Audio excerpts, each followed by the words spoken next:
ఆత్మబంధులందరికీ నా యొక్క ఆత్మ ప్రణామాలు. ఇంత గొప్ప జ్ఞాన మార్గాన్ని మనకు అందించిన మహాత్ములైన బ్రహ్మర్షి పితామహ పత్రిజీ దంపతులకు, నాకు జ్ఞానాన్ని అందించిన బ్రహ్మర్షి తటవర్తి వీర రాఘవరావు గారి దంపతులకు ఆత్మ ప్రణామాలు తెలుపుకుంటూ మనం ఈరోజు కార్యక్రమాన్ని మొదలు పెట్టుకుందాం మాస్టర్స్.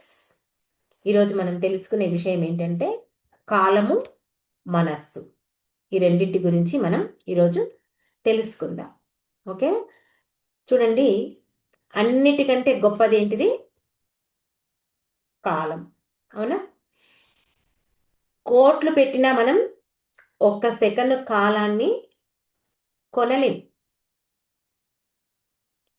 మరి యోగులంతా ఈ కాలాన్ని భగవంతుడితో సమానంగా పోలుస్తుంటారు.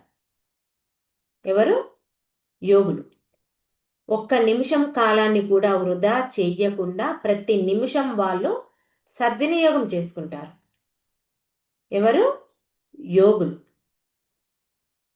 మీరు ప్రతి రూపాయిని ఎంత జాగ్రత్తగా వాడతారో యోగులు ప్రతి నిమిషాన్ని అనే కంటే క్షణం అని చెప్పొచ్చు. ప్రతి క్షణాన్ని వాళ్ళు అంత జాగ్రత్తగా సద్వినియోగం చేస్తారు. ఇది మనం మన పత్రి గారిని చూస్తే అర్థమవుతుంది. ఎందుకంటే అతడు ఉన్నప్పుడు ఒకటే రోజు 4-5 ఊర్లు తిరిగి వచ్చేవాడు.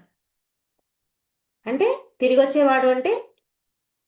ఒక దగ్గర పిరమిడ్ ఓపెనింగ్ అని, ఒక దగ్గర జ్ఞానాన్ని అందించడానికని, ఇలా అనేక రకమైన పనులు ఒకే రోజు పూర్తి చేసేవాడు.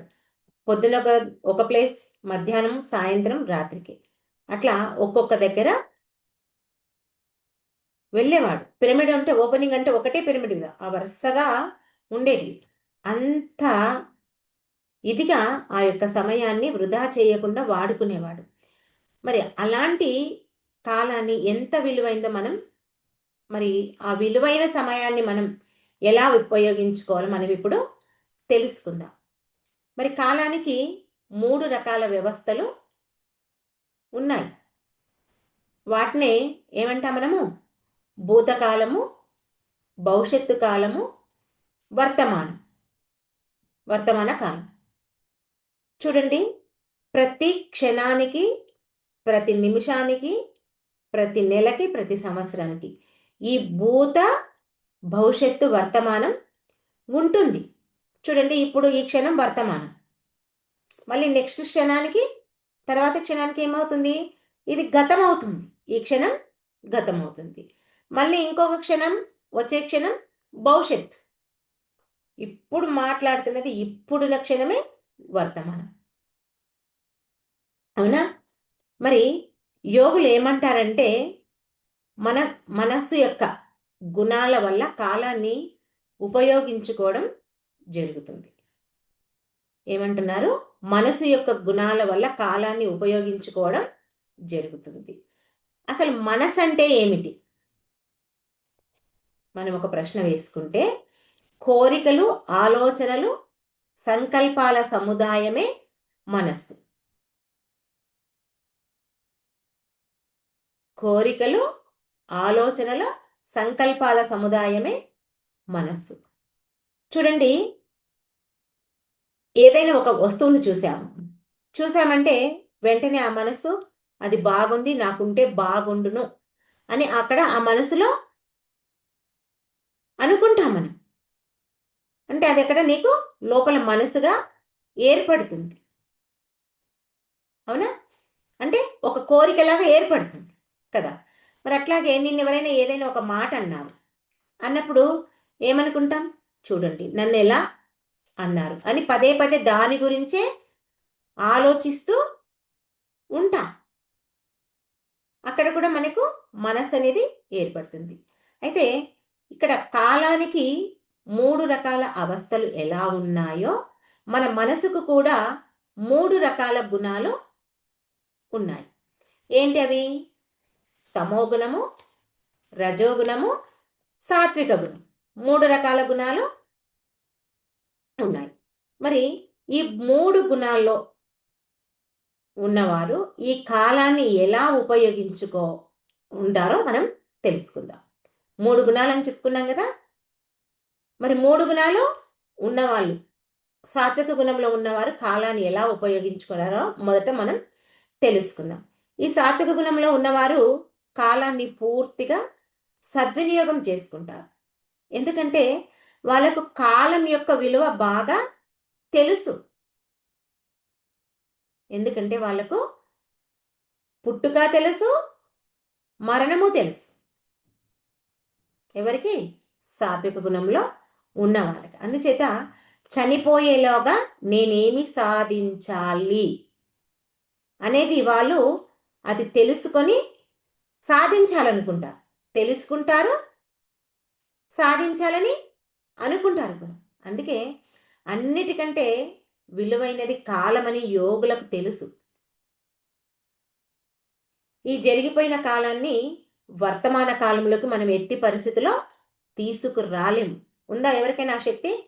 జరిగిపోయిన కాలాన్ని ఒక్క క్షణం కూడా మనం తీసుకురావ. కాబట్టి ప్రస్తుత కాలాన్ని మనం సద్వినియోగం చేసుకోవాలి. మరి కాలాన్ని సద్వినియోగం చేసుకున్న వాళ్ళే ఈ సాత్విక గుణంలో ఉన్నవాళ్ళు. ఓకేనా? మరి రజోగుణంలో ఉన్నవాళ్ళు కాలాన్ని నిర్వినియోగం చేస్తారు. వీళ్ళు ఎంతసేపు ప్రాపంచిక విషయాల్లోనే తిరిగి తిరిగి అజ్ఞానిగా మిగులుతారు. ఎందుకంటే రజోగుణంలో ఉన్న వ్యక్తులు ఎన్నో పనులు చేస్తుంటాడు, ఎప్పుడు బిజీగా ఉంటాడు. అంటే ఎప్పుడు పదవులని పదవులకు ప్రాముఖ్యతనిస్తాడు, డబ్బు సంపాదించాలని, ఎంతసేపు భోగాల కోసం, సుఖ సంతోషాల కోసమే, పేరు ప్రఖ్యాతుల కోసమే తన యొక్క సమయాన్నంతా వెచ్చిస్తుంటాడు కదా. దానికి బాగానే ఉపయోగిస్తాడు, అసలు సమయాన్ని నిర్వినియోగం చెయ్యడు. కానీ ఈ ఆధ్యాత్మిక జ్ఞానం అస్సలు పట్టించుకోడు. ఎంతసేపు ఆశ, దుఃఖము, నిరాశ వీటి మధ్యనే తన యొక్క జీవితాన్ని గడుపుతుంటాడు. అంతేకాని తన యొక్క జీవితాన్ని ఈ ఆధ్యాత్మిక జీవితం వైపు, ఆత్మ వైపు అసలు మళ్లించడు. సమయం వృధా చెయ్యడు. ఎంతసేపు ప్రాపంచిక జీవితం కోసమే తను ప్రాకులాడుతుంటాడు రజోగుణంలో ఉన్న వ్యక్తి. మరి తమో గుణంలో ఉన్న వ్యక్తి ఇతడేం చేస్తాడంటే కాలాన్ని దుర్వినియోగం చేస్తాడు.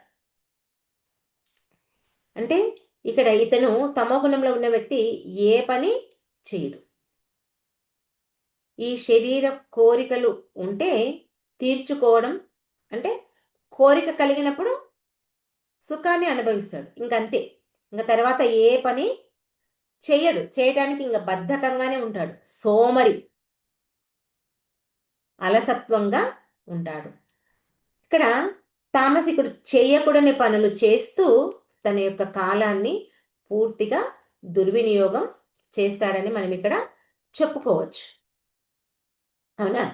మరి ఇక్కడ ఈ మనసుకున్న గుణాలు మార్చుకోవాలి అంటే ఎవరైనా సరే ధ్యానం చేస్తూ, సరి అయిన ఆహారం తీసుకుంటూ తమ యొక్క గుణాలను మార్చుకోవాలి. ఎప్పుడైతే సరి అయిన ఆహారం తీసుకుంటుంటామో, ధ్యానం చేస్తామో, మొట్టమొదటిగా తమో గుణంలో ఉన్న వ్యక్తి రజోగుణంలోకి వస్తాడు. రజోగుణంలో ఉన్న వ్యక్తి సాత్విక గుణంలోకి వస్తాడు. అంతే తప్ప ఊరికే రాడు.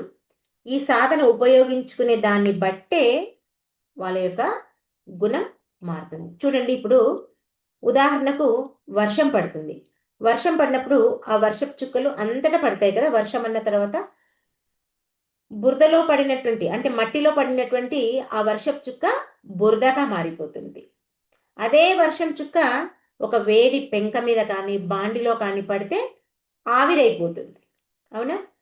అదే తామరాకు మీద పడితే ముత్యంలా మెరుస్తుంది. ముత్యపు చిప్పలో పడ్డ ఆ వర్షపు చుక్క ముత్యం అవుతుంది.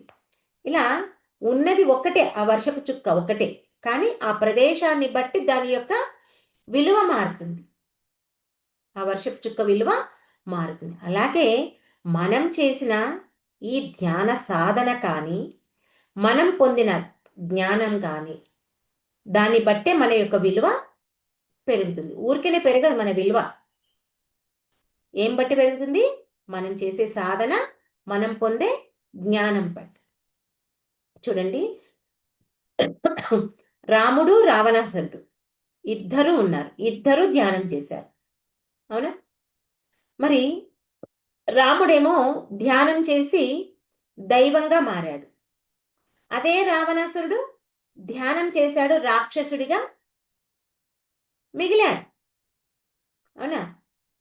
రాముడు పుట్టేటప్పటికే రావణాసురుడు ఎంతో శక్తివంతుడంట. మరి అందుకని చెప్పేసి వశిష్ఠుల వారు రాముడికి ఆ పట్టాభిషేకం చేసేటప్పుడు ఏం ముహూర్తం పెట్టమంటే వశిష్ఠ మహర్షి ఏం చేసిందంట, రావణాసురుని మదించడానికి, ఆయన వనవాసం వెళ్ళడానికి వశిష్ఠ మహర్షి ముహూర్తం పెడతాడంట. అందుకే రాముడు 14 సంవత్సరాలు ఆ వనవాసానికి వెళ్ళి ధ్యానం చేసి ఎంతోమంది యోగుల దగ్గర శిక్షణ తీసుకొని, ఆ విశ్వామిత్రుడి దగ్గర, అత్రి మహాముని దగ్గర శక్తులు తీసుకొని తన యొక్క ధ్యానాన్ని, శక్తిని పొందాడు. ఎన్నో అస్త్ర విద్యలు కూడా నేర్చుకున్నాడు. ఎవరు? శ్రీరామచంద్రుడు. ఇలా అందరి దగ్గర అన్ని శక్తులు పొందినప్పుడు రావణుడి జయించే శక్తి రాముడికి వచ్చిందంట. ఎప్పుడు? 14 సంవత్సరాలు వనవాసానికి వెళ్ళి అవన్నీ నేర్చుకుంటే అప్పుడు ఇతనికి అంత శక్తి వచ్చిందంట. అప్పుడు రాముడిని ఓడించేంత శక్తి వచ్చినప్పుడే అతడు రావణాసురుణ్ణి జయించడం జరిగింది. మరి రావణ బ్రహ్ముడు ఎందుకు ఓడిపోయాడు? అంతటి శక్తి సంపన్నుడు కదా, మరి ఇతను ఎందుకు ఓడిపోయిందంటే, ఆ రావణాసురుడు ఈ శరీరానికి, మనస్సుకు వశమయ్యాడంట. అంతే కదా, ఆ వశమయ్యే అతడు ఓడిపోయాడు. మరి రాముడు ఏం ఏం చేసిండు? ధర్మానికి ప్రతిరూపమయ్యాడు. అందుకే రాముడు దైవం అయ్యాడంట. చూడండి, అందరూ ధ్యానం చేస్తారు, ఎవరు దేన్ని ఎలా ఉపయోగించుకుంటే అలా మారుతాడు. అందుకే మనం కూడా ఏం చేయాలి? ధ్యానం చేస్తున్నామనేది ముఖ్యం కాదు. మనం మన మనస్సును శుద్ధిగా ఉంచుకోవాలి. మన మనసులో ఎలాంటి దురాలోచనలు, దుర్భావనలు పెట్టుకోకూడదు. పెట్టుకుంటే మనం కూడా నశించిపోతాం. ఎప్పుడు మన మనసులో ఏముండాలి? సద్భావనలు, సదాలోచనలే ఉండాలి. అంటే మనం కూడా ఎంతో శక్తిని పొందుతాం. చూడండి, ఒక చెట్టు ఉంది, చెట్టుకు కొమ్మలు నరికితే ఏమవుతుంది? మళ్ళీ చిగురిస్తాయి. అదే వేర్ల దగ్గర కోసామనుకోండి, ఏమవుతుంది? చెట్టు చచ్చిపోతుంది. అలాగే మానవుడిలో కూడా ఈ దురాలోచనలు, దుర్భావనలు ఉంటే కనుక ఇతడు కూడా ఆ చెట్టు ఎలా అయితే వేరును పోస్తే నశించిపోయినట్లే మనిషి కూడా లోపలనే క్షీణించిపోతాడు. అందుకే మన లోపల ఆ దుర్భావనలు, దురాలోచనలు ఉంచుకోకూడదు అనేది మనం ఇక్కడ గుర్తుంచుకోవాల్సినటువంటి విషయం. ఎందుకంటే మన యొక్క ఆలోచన విధానాన్ని బట్టే మన ఆరోగ్యం ఉంటుంది. మనకు గతము వద్దు, భవిష్యత్తు వద్దు. మనం ఎక్కడుండాలి? ఎప్పుడు వర్తమానంలోనే మనం జీవించాలి. వర్తమాన జీవితంలోనే మనం జీవించాలి. అందుకే ఈ వర్తమానంలో నీవెప్పుడూ జీవించాలి అంటే మన మనస్సును ఎప్పుడూ ప్యూరిటీగా ఉంచుకోవాలి. ఊరికేనే ఉంటుందా మనసు? వర్తమానంలో ఉండాలంటే మనసు ప్యూరిటీగా ఉంటేనే వర్తమానంలో గతం గురించి ఆలోచించదు, భవిష్యత్తు గురించి ఆలోచించదు. అందుకే చూడండి, మన మనసు అలజడిగా ఉంది ఉన్నప్పుడు మనం ఏదైనా ఒక పుస్తకం చదివినా, ఏదైనా యూట్యూబ్లో వచ్చేది కానీ, లేదా ఎవరైనా ఏదైనా మాట్లాడుతుంటే అది మన బుర్రకు ఎక్కుతుందా? ఎట్టి పరిస్థితిలో ఎక్కదు. మనం ఎప్పుడైతే ఏకాగ్రతతో ఉంటామో అప్పుడే మనకు ఆ అద్భుతమైన శక్తి, సామర్థ్యాలు మనకు వస్తాయి. ఆ విన్నది కూడా మనం బాగా మన బుర్రకు ఎక్కించుకోగలుగుతాం. మరి మన మనసు ఏకాగ్రతగా ఉండాలంటే మనం శ్వాస మీద ధ్యాస ఉంచి ధ్యానం చేయాల్సిందే, అంతకు తప్ప వేరే మార్గం లేదు. మరి మానవుడు మనసును శుద్ధిగా ఉంచుకోవాలి అని మనస్మృతిలో 4 వాక్యాలు చెప్పడం జరిగింది. మనసును శుద్ధిగా ఉంచుకోవాలని చెప్పేసి మనస్మృతిలో 4 వాక్యాలు చెప్పడింది. అందులో ఒకటి ఏంటంటే, అబద్ధాలు ఆడటం వలన యజ్ఞఫలం పోతుందంట. అబద్ధాలు ఆడటం వల్ల యజ్ఞఫలం పోతుంది. చూడండి, యజ్ఞయాగాదులు చాలా చేస్తుంటారు, ముఖ్యమని. అవి పుణ్యకార్యాలని, యజ్ఞాలు పుణ్యకార్యాలని చేస్తుంటారు చాలామంది. కానీ నువ్వు ఎంత యజ్ఞం చేసినా అబద్ధాలు ఆడితే నువ్వు చేసినటువంటి ఆ యజ్ఞఫలం పోతుందంట. అదే మనస్మృతిలో మనువు చెప్పాడు. మనువు చూడండి, ఒక ఉదాహరణ తీసుకుందాం. అబద్ధం వల్ల యజ్ఞఫలం పోతుందనే సత్యానికి పురాణాల్లో చెప్పబడే అత్యంతమైనటువంటి స్పష్టమైన ఉదాహరణ ఎవరు అంటే రాజు నృగరాజు అంట. నృగరాజు ఈయన ఒక మహాపుణ్యశాలి రాజు. అతడు వందలాది మహాయాగాలు చేసిండు. వేల సంఖ్యలో గోవులను దానమిచ్చాడు. కానీ ఒకసారి ఈయన బ్రాహ్మణులకు దానం ఇచ్చేటప్పుడు, ఆ ఆవుల్ని దానం ఇచ్చేటప్పుడు చిన్న పొరపాటు జరిగిందంట. ఒక ఆవును దానం ఇస్తే ఆ ఆవు దానం ఇచ్చిన తర్వాత తన దగ్గర ఉన్న ఆవుల్లో వచ్చి కలిసిపోతుందంట. అది ఇతను గమనించక ఏం చేశాడు, అదే ఆవుని ఇంకొక బ్రాహ్మణునికి దానం ఇస్తాడంట. ఇది అతడు గమనించలేదు, గమనించక ఇచ్చాడు. అయితే ఇద్దరు బ్రాహ్మణులు వచ్చారంట, నాకు ఇచ్చిన ఆవు ఇదే, నాకు ఇచ్చిన ఆవు ఇదే అని.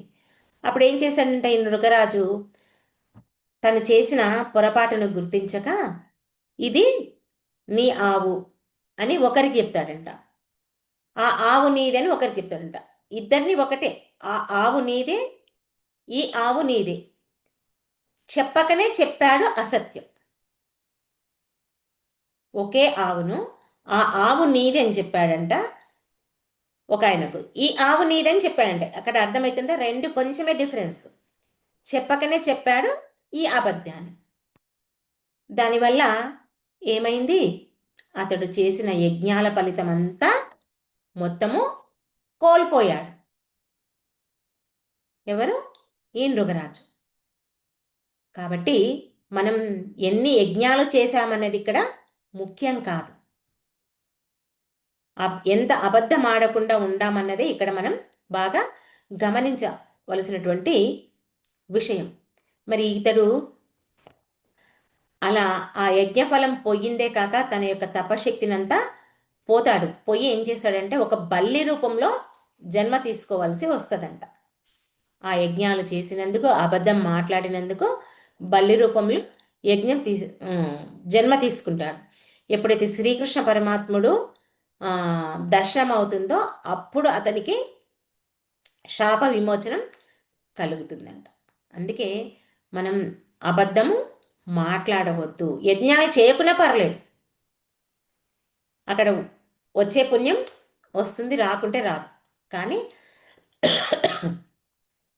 మనం ఏం చేయాలి, మనకు చాతనేంత వరకు మంచి పనులు చేయాలి, కానీ ఇలా అబద్ధం మాట్లాడొద్దు. మరి గర్వం పెంచుకోవడం వల్ల ధ్యాన శక్తి కోల్పోతారు. చూడండి, నేనింత ధ్యానం చేస్తున్నాను, నాకే అన్నీ తెలుసు అని గర్వం పెంచుకుంటే మనం మన ధ్యాన శక్తిని కోల్పోతాం.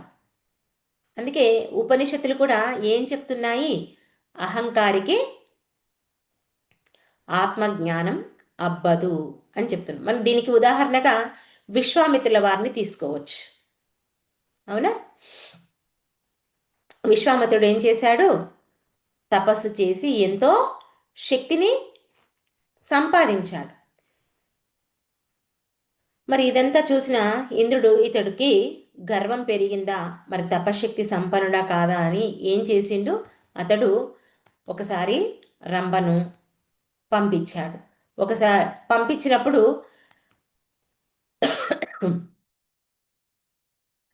మరి ఆయన ఆ రంభను పెళ్లి చేసుకోవాలని చూశాడు.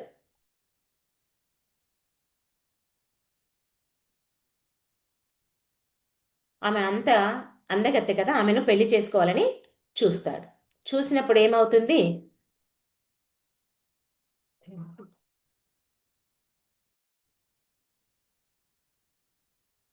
రమ్మని పెళ్లి చేసుకోవాలని అనుకుంటాడు. అప్పుడు రంభ ఏమంటుంది, సరే చేసుకుంటాను, నేను అడిగిందల్లా నీవు నాకు ఇవ్వాలి అని చెప్తుంది ఆమె. చెప్తే సరే అంటాడు. సరే అన్న తర్వాత చేసుకుంటారు. చేసుకున్నాక ఆమె ఏం చేస్తుంది, మామిడి పండ్లు లేని కాలంలో మామిడి పండ్లను అడుగుతుంది. ఆయన ఎంతో తపశక్తి సంపన్నుడు కదా, మామిడి పండ్లను ఇస్తాడు. మల్లెపూలు లేనప్పుడు మల్లెపూలను అడుగుతుంది, మల్లెపూలను సృష్టించి ఇస్తాడు. తర్వాత ఏమవుతుంది, ఆమె ఆకాశంలో విహరించాలి అని ఉంది నాకు అని అడుగుతుంది. అడిగినప్పుడు ఆమె అతడు ఏం చేస్తాడు, విశ్వామిత్రుడు తన యొక్క శక్తిని ఉపయోగించడానికి వెళ్తాడు. వెళ్ళినప్పుడు శక్తి అంతా ఖర్చు అయిపోయింది. ఇంకేమైంది, రంభ వెళ్ళిపోయింది. మళ్ళీ తపస్సు చేస్తాడు, మళ్ళీ శక్తిని పొందుతాడు, మళ్ళీ మేనకను పంపిస్తాడు. అప్పుడు ఇంకా ఆయన ఆ మాయలో పడడు. ఇదంతా ఇంద్రుని పరీక్షే అని చెప్పేసి ఆయన గుర్తుపట్టి అక్కడ లొంగాడు. చూడండి, అలా అంత ఎరుకతో మనం ఉండాలి. ఒకసారి పోయినా ఆ శక్తిని పోగొట్టుకున్నా మళ్ళీ ఆయన ఇంకోసారి పోగొట్టుకోకుండా కాపాడుకున్నాడు. మరి ఇక్కడ మనం కూడా నేను ఇంత ధ్యానం చేస్తున్నాను, ఇంత శక్తిని సంపాదించానని ఎప్పుడు మనం గర్వపడకూడదు. గర్వపడితే మన శక్తి కూడా పోతుంది అనేది ఇక్కడ మనం గుర్తుంచుకోవాలి. మరి ఇంకొకటి, జ్ఞానుల్ని నిందిస్తే ఆయుక్షీణం అవుతుంది. జ్ఞానుల్ని నిందిస్తే ఆయుక్షీణం అవుతుంది. ఎవరైనా జ్ఞానులు ఉంటే మనకు అంటే నీకు నచ్చకపోతే మనం మౌనంగా ఉండాలి. ఎవరైనా మనకు నచ్చకపోతే మౌనంగా ఉండాలి. అంతేకాని యోగుల్ని జ్ఞానుల్ని నిందిస్తే మనకు ఆయుక్షీణం అవుతుందంట. ఎందుకంటే ఈ జ్ఞానులు దూషణను భూషణను రెండింటిని సమస్థితిలో స్వీకరిస్తారు, వాళ్ళంతటి శక్తిని సంపాదించింది. దీనికి మనం పురాణాల్లో నహుషుడు అనే ఒక రాజు గురించి మనం తెలుసుకుందాం. చూడండి, ఒకప్పుడు ఇంద్రుని స్థానంలో ఇతడు దేవలోక రాజుగా అయ్యాడంట. ఎవరు, నహుషుడు. మరి ఆ శక్తితో ఆ అధికార మతంతో అతడు సప్త మహర్షులనే తక్కువగా చూసి అవమానించిందంట. ఆ సప్త మహర్షులనే తన యొక్క పల్లకిని మోయమని ఆజ్ఞాపించాడంట. ఎవరు, నహుషుడు అనే మహారాజు. మరి ఆ అగస్త్య మహర్షి కొంచెం పొట్టిగా ఉంటాడంట. పొట్టిగా ఉన్నప్పుడు బ్యాలెన్స్ కాదు కదా ఆ పల్లకి. కానప్పుడు అతను ఏం చేస్తాడంటే నహుషుడు మహారాజు అగస్తుని కాలుతో, కోపంతో కాలుతో తంతాడంట. మరి ఇది ఎంత ఘోరమైన జ్ఞాని నింద కదా, ఎంత అహంకారం. దీంతో మహర్షులంతా కలిసి అతన్ని శపిస్తారంట. ఎవరిని, నహుషుడిని. నీ అహంకారం వల్ల నీవు ఈ మానవ దేవ ఆయుష్ని కోల్పోయి నువ్వు ఒక సర్పంగా భూమి మీద పడి జీవించు అని చెప్పేసి ఆ మహర్షులంతా కలిసి శపిస్తారంట. ఆ శాప ఫలితంగా నహుషుడు దేవలోక ఆ రాజ్యాన్ని కోల్పోతాడంట. దేవలోక రాజ్యాన్ని కోల్పోవడం కాకుండా శరీర గౌరవం కూడా నశించిపోతుందంట. ఆయుష్ అర్ధరహితం అవుతుందంట. ఇక్కడ ఆయుష్ అర్ధరహితం అంటే శ్వాస ఉంది కానీ ఎలాంటి ఉత్సాహం లేదు. కాలం ఉంది కానీ దిశ లేదు, జీవితం ఉంది కానీ జీవించాలనే ఆనందం లేదు. ఇలా ఇవన్నీ ఎప్పుడైతే అనిపిస్తాయో ఆనందం ఆయుష్ అర్ధరహితంగా మారింది అని అంటారు. అంటే జీవించి ఉన్న ఆ జీవితం మీద ఉత్సాహం లేదు. అదే అందుకే ఆయుష్ అర్ధరహితంగా మారిందంటే ఎవరికి? నహుషుడు అనే రాజుకు. అక్కడ 1000 సంవత్సరాలు ఆయన సర్పరూపంలో బాధను అనుభవించాడంట. ఇది మనకి చెప్పే జ్ఞానం ఏంటంటే సద్గురువులను మనం నిందిస్తే ఆ అహంకారిని మనమే ఆ పరాకాష్ఠకు చేద్దామంట. అంటే మన ఆయుష్ క్షీణిస్తుంది. ఎవరిని? జ్ఞానుల్ని, యోగుల్ని నిందించడం వల్ల మనకు ఇలాంటి గతి పడుతుంది. అందుకే మనం ఎప్పుడే కానీ నచ్చకపోతే దూరంగా ఉండాలి, కానీ జ్ఞానుల్ని, యోగుల్ని ఎప్పుడూ ఎట్టి పరిస్థితిలో విమర్శించొద్దు అనేది మనం ఇక్కడ గుర్తుపెట్టుకోవాలి. మరి దీనికి మనం ఉదాహరణగా పత్రికారి గురించి కూడా మనం చెప్పుకోవచ్చు. 2012లో TV9 వాళ్ళు పత్రికారిని ఎన్నో రకాలుగా విమర్శించారు.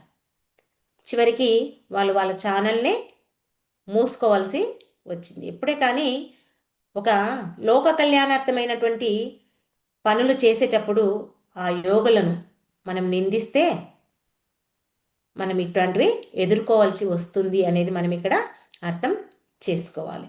ఓకే, మరి నెక్స్ట్ దానం దానం చేసి ఇతరుల ముందు గొప్పగా చెప్పుకుంటే ఆ దాన ఫలితం పోతుందంట.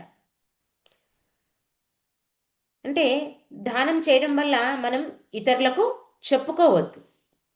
దీనికి మనం ఉదాహరణగా మహాబలి చక్రవర్తి. ఇతడు మహాబలి దానవుల్లో జన్మించినటువంటి అపారమైనటువంటి దానశీలుడు. ఎవరేది అడిగినా ఇతడు ఇవ్వగలిగేటువంటి రాజుగా ప్రసిద్ధి చెందిన వ్యక్తి. ఎవరు? మహాబలి చక్రవర్తి. మరి ఈయన ఇలా చేస్తుంటే శ్రీ మహావిష్ణువు వామనావతారంలో వచ్చి ఇతడు నిజంగా గర్వం ఎక్కిందా లేదా, మంచిగా ఉన్నాడా లేదా అని చెప్పేసి పరీక్షించడానికి అతన్ని కిందికి వచ్చిందంట.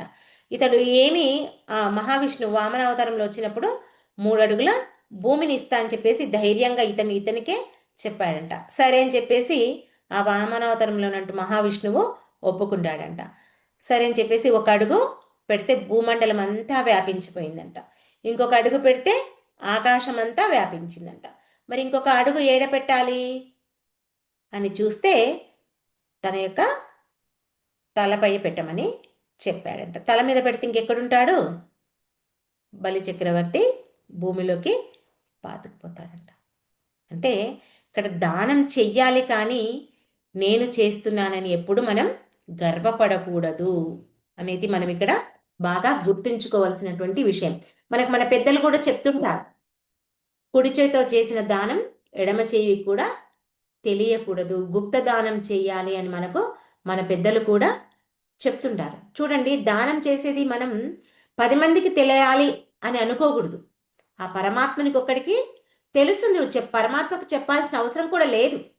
అనుక్షణం పరమాత్మ నీవు ఏ పనులు చేస్తుంటావో నిన్ను గమనిస్తూనే ఉంటాడు. నువ్వు ఏది ఆలోచించకుండా నిమిత్త మాతృరాలిగా నీవు చేసేది చేస్తూ పోవాలి అనేది మనం ఇక్కడ గుర్తుపెట్టుకోవాల్సినటువంటి విషయం. ఇవన్నీ తెలుసుకుంటే మనం మన మనస్సును శుద్ధంగా, ఎంత శుద్ధంగా ఉంచుకోవాలని మనకి ఇక్కడ అర్థమవుతుంది. అందుచేత మన మనసు శుద్ధంగా ఉంచుకుంటే మనం కాలాన్ని కూడా సద్వినియోగంగా ఉంచుకుంటాం. అందుకే ఈ కాలాన్ని సద్వినియోగం చేసుకోవాలన్నా, దుర్వినియోగం చేసుకోవాలన్నా, నిర్వినియోగం చేయాలన్నా అంతా మన చేతుల్లోనే పని, మన మనసు చేసే పని. అందుకే ఈ మనస్సును మన ఆధీనంలో ఉంచుకోవాలి. మన గుణాన్ని బట్టే మనం నడుచుకుంటాం కదా. అందుకే మనం ఎప్పుడు ఎలా ఉండాలి? సాత్విక గుణంలోనే ఉండాలి. సాత్విక గుణంలో ఉన్న వాళ్ళే కాలాన్ని సద్వినియోగం చేసుకుంటారు.